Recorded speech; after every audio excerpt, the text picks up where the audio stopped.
Welcome guys, MP MKS channel में आपका बहुत बहुत स्वागत है। सो गाइज, आज के इस वीडियो में हम बात करने वाले हैं पीएनएसटी और एनएमटीएसटी का जो एग्ज़ाम हुआ था उनमें कौन कौन कैंडिडेट काउंसलिंग के लिए अप्लाई कर सकता है। काफ़ी सारे स्टूडेंट कमेंट कर रहे थे, सर काउंसलिंग के लिए भी क्या एलिजिबिलिटी होना चाहिए क्या? जी हाँ, बिल्कुल एलिजिबिलिटी, आप में योग्यता होना चाहिए, कुछ स्कोर आपका होना चाहिए, तभी आप काउंसलिंग करवा सकते हो। सो गाइज, यहाँ पर हम general, OBC, SC, ST, EWS, physical handicapped सभी कैटेगरी के यहाँ पर हम बात करने वाले हैं कि कितना स्कोर आपका होना चाहिए आप काउंसलिंग में पार्टिसिपेट लेने के लिए, और काउंसलिंग कब से स्टार्ट होगी और इसके टर्म एंड कंडीशंस क्या है, सब कुछ जानने वाले हैं। और पीएनएसटी एनएमटीएसटी की हर अपडेट आपको इसी चैनल पर मिलती रहेगी। तो चलिए इसका नोटिफिकेशन चेकआउट कर लेते हैं, क्या स्कोर आपका रहने वाला है गाइज। और अभी तक आपने अगर आपका स्कोर चेक नहीं किया तो पहले आप रिजल्ट पे जाके अपना स्कोर चेक कर लीजिए, ठीक है। नॉर्मलाइजेशन के बाद आपके किसी के नंबर ज़्यादा भी हुए होंगे तो किसी के नंबर कम भी हुए होंगे, ठीक है। तो चलिए स्कोर देख लेते हैं पहले काउंसलिंग को लेकर। सो गाइज, यहाँ पर काउंसलिंग को लेकर काफ़ी सारी इन्फॉर्मेशन हमारे पास अवेलेबल है, ये सारी हम एक्सप्लेन करेंगे, ठीक है। और इसके साथ ही कितने कैंडिडेट ने कौन से कैटेगरी से पार्टिसिपेट लिया था उसकी भी लिस्ट हमारे पास अवेलेबल है। थोड़ा सा हम आपको दिखा देते हैं, देख पा रहे होंगे स्क्रीन पे सब कुछ, ये सारी लिस्टें हमारे पास है। कौन सी जो परीक्षा केंद्र था, शहर था, वहाँ से कितनों ने आवेदन किया और कितने ने एग्ज़ाम दिया, सब कुछ हमारे पास अवेलेबल है गाइज, हर अपडेट पीएनएसटी और एनएमटीएसटी की। तो चलिए काउंसलिंग कौन करवा सकता है पहले वो देख लेते गाइज, ठीक है ना। पूरा का पूरा प्रोसेस हम आपको समझाएंगे, ये हमारा वादा है।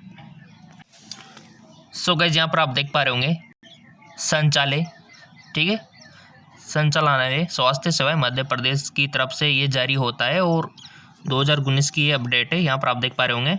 बट इससे काफ़ी कुछ हमको सीखने को मिलेगा और 2020 वालों के लिए क्या रहने वाला है, ठीक है, कंपैरिजन हम करने वाले। तो यहाँ पर देखो, पहले क्या होता था आपका जीएनटीएसटी और पीएनएसटी, ये दोनों एग्ज़ाम होते थे, ठीक है। बट अब पीएनएसटी हो गया है। तो यहाँ पर आप देख पा रहे होंगे कि 2019 में कितना स्कोर था आपके लिए। यहाँ पर जो अनरिजर्व्ड कैटेगरी से बिलोंग करते हैं उनके लिए 67.5 था, ठीक है। इतना परसेंटेज वाले काउंसलिंग में भाग ले सकते हैं, क्योंकि ऊपर लिखा हुआ है कि उत्तीर्ण अभ्यर्थियों की काउंसलिंग हेतु चाहिए गई जानकारी, ठीक है, यानी कि 67.5 वाले तथा अनुसूचित जाति, जनजाति, अन्य पिछड़ा वर्ग के अभ्यर्थियों के लिए कितना 60 स्कोर, इतना होना चाहिए।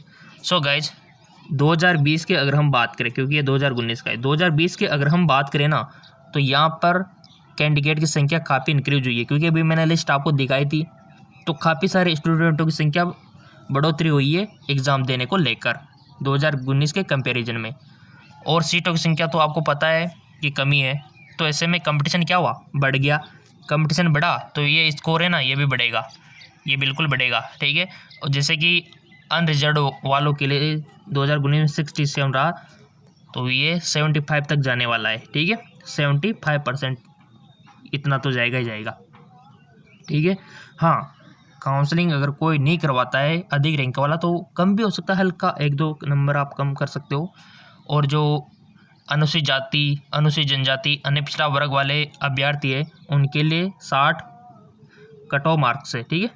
तो यहाँ पर आप 65 कर सकते हो, क्योंकि यहाँ पर भी इंक्रीज होगा, 68, 65 ये स्कोर रहने वाला है इनका।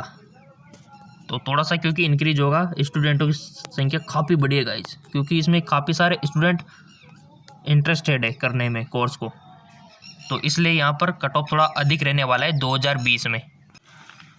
सो इतना तो स्कोर रहेगा, क्योंकि पीएनएसटी और एनएमटीएसटी में कैंडिडेट जो अप्लाई करते हैं उनकी संख्या काफ़ी हज़ारों में है, जबकि सीटें 100 में है, ठीक है। समझ रहे हो ना, आपको पता है कि 390, 540 ऐसा कुछ करके और 220 ऐसे कुछ करके आपकी सीटें, जबकि यहाँ पर अप्लाई कितने कर रहे हैं देख लो, अभी हम आपको दिखा देते कितने अप्लाई कर रहे हैं। यहाँ पर आप देख सकते हो कितने सारे कैंडिडेट यहाँ पर अप्लाई कर रहे हैं पीएनएसटी एनएमटीएसटी के लिए, ठीक है। हर शहर से, भोपाल, ग्वालियर, इंदौर, जबलपुर, रतलाम, सागर, हर डिस्ट्रिक्ट से, हर सिटी से यहाँ पर फॉर्म काफ़ी सारी तादाद में अप्लाई किए जा रहे हैं। जो जीता वही सिकंदर, ये मामला हो गया। कंपटीशन बहुत हाई है, हम ये कह सकते हैं, क्योंकि अगर सीटें ज़्यादा भी होती ना तो कोई दिक्कत वाली बात नहीं है, बट सीटें तो आपको पता ही है। तो ये स्टूडेंट की संख्या है। सो गाइज, स्टूडेंटों की संख्या आपने देख ली, और ये दूसरी तरफ सीटों की संख्या भी आप देख लो, खुद एहसास हो जाएगा आपको। ठीक है, वो फ्री सीट्स है ये 540, और कैटेगरी वाइज यहाँ पर डिस्ट्रीब्यूट किया हुआ है। ठीक है ना। और रही बात ऑटोनोमस सीट्स की, तो वो 390 है, जैसा कि आपको पता है। यहाँ पर थोड़ा सा देख लो, यहाँ पर थोड़ा सा इन्फॉर्मेशन लिखी हुई है कि यह आवश्यक नहीं है कि अंतिम कट ऑफ मार्क पर समान अंक प्राप्त करने वाले सभी अभ्यर्थियों को चयन सूची में लाया जाए। ये कुछ इन्फॉर्मेशन है, इसके बारे में अलग से हम बात करेंगे गाइज, आपको थोड़ा सा फिक्र नहीं करनी है। वर्ष 2020 जुलाई सत्र में प्रवेश हेतु लोक स्वास्थ्य परिवार कल्याण विभाग द्वारा प्रत्यक्ष से कोई काउंसलिंग नहीं की जाएगी। ये कुछ इन्फॉर्मेशन है प्रवेश प्रक्रिया को लेकर। तो यहाँ पर आपको थोड़ा सा ध्यान देना चाहिए, जो उम्मीदवार नियत तिथि को उपस्थित नहीं होंगे उनका कोई स्वीकार नहीं किया जाएगा। उपस्थित होने वाले उम्मीदवार को मेरिट सूची के अनुसार प्रवेश दिया जाएगा। तो यहाँ पर भी स्टूडेंट कंफ्यूजन है, सर ये क्या है।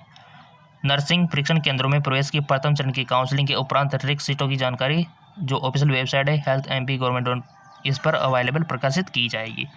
तो यहाँ पर थोड़ा सा ध्यान दीजिए, प्रवेश की प्रक्रिया है ये गाइस कि 2020 के रूल बुक में बोला गया है, मंडल द्वारा परीक्षा परिणाम जारी करते समय अंक सूची में भी उम्मीदवार के मेरिट का उल्लेखन किया जाएगा। परीक्षण केंद्र का आवंटन एमपी ऑनलाइन के माध्यम से ऑनलाइन काउंसलिंग द्वारा किया जाएगा। ठीक है, काउंसलिंग से डिसाइड होगा कि आपका सिलेक्शन हुआ है या फिर नहीं, और काउंसलिंग आपको अवश्य करवानी है गाइस अगर आपका अच्छा खासा स्कोर है तो। मेरिट सूची के आधार पर छात्राओं को उनके द्वारा एमपी ऑनलाइन में किए गए पंजीकरण के आधार पर प्रवेश दिया जाएगा, मेरिट के आधार पर। तो सिंपल सी बात है कि अगर आपके एलिजिबल हो आप, क्योंकि ये लिस्ट जारी हो जाएगी, काउंसलिंग तो आप अवश्य करवा लेना। ठीक है, काउंसलिंग तो करवा लेना गाइस, इससे कोई दिक्कत वाली बात नहीं है।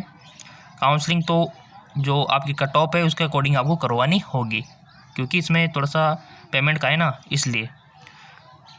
तो क्या स्कोर है वो हमने आपको बता दिया कि जो ओबीसी जनरल जो अनरिजर्व है उनके लिए आप मान सकते हो 63 से 75, और जो रिजर्व कैटेगरी में है उनके लिए 65 से 68, इतना सा तो कट ऑफ आप मान ही सकते हो गाइज। ठीक है, इतना सा तो रहने वाला है, क्योंकि कैंडिडेट की संख्या काफ़ी ज़्यादा हो गई है और सीटों की संख्या लिमिटेड है। बट गाइज उससे पहले ये थोड़ा सा ध्यान रखने ना, अगर आप एडमिशन ले रहे हो तो सोच समझ के लेना, क्योंकि बहुत सारे स्टूडेंट का एडमिशन तो ले लेते हैं और बीच में छोड़ के जाने का प्रयत्न करते हैं। तो ऐसा बिल्कुल भी गलती मत कीजिए, क्योंकि यहाँ पर 2 लाख का बॉन्ड है अगर आप ऐसा छोड़ के जाते हो, ट्रेनिंग को छोड़ के जाते हो, क्योंकि साफ साफ लिखा हुआ है कि अगर आप ट्रेनिंग को छोड़ के जाते हो तो अभ्यर्थी से 2 लाख रुपये का बॉन्ड लिया जाएगा। अगर आप एडमिशन ले रहे हो ना तो कंप्लीट कोर्स करके निकलो। ठीक है, नहीं तो आपको 2 लाख रुपये देने पड़ सकते हैं। क्यों देने पड़ सकते हैं? क्योंकि अगर आप सीट छोड़ोगे तो कॉलेज वालों को नुकसान होता है, वो सीट खाली जाती है। फिर जैसे मान लो आप first year, second year, third year, fourth year, आप सेकंड ईयर में आ गए, आप यहीं से छोड़ के भग गए, तो वो सीट तो खाली हो गई ना, यहाँ किसको लेंगे फिर भी थर्ड ईयर में भी खाली रहेगी, फोर्थ ईयर में भी खाली रहेगी, तो कॉलेज वालों को नुकसान हो गया ना। तो इस वजह से बॉन्ड पे करना पड़ता है आपको।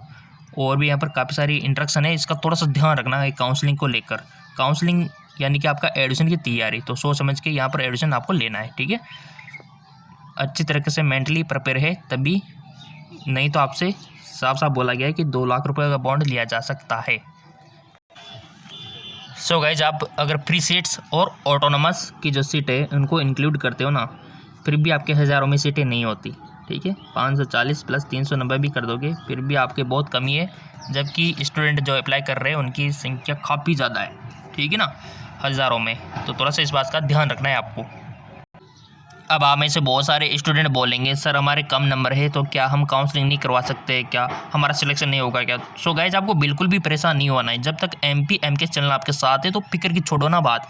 ठीक है, पीएनएसटी एनएमटीएसटी की हर अपडेट हम आपको देंगे, क्योंकि आपने चैनल सब्सक्राइब करके बेल आइकन पर प्रेस किया हुआ है, तो पूरा फायदा आपको मिलेगा। ये देखिए, ये पिछले ईयर्स की कट ऑफ देख लो आप खुद।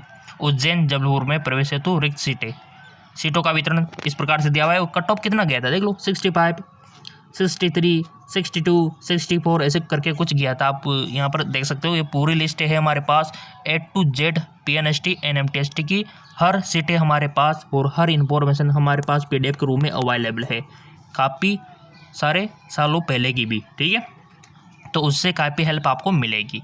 और अगर आप 2021 में फिर से देना चाहते हो, अच्छा स्कोर पाना चाहते हो, तो अभी से तैयारी कर दो जेके लोन जॉब चैनल पर, लिंक नीचे दिया हुआ है, ठीक है ना गाइज। तो वहाँ से आप तैयारी कर सकते हो।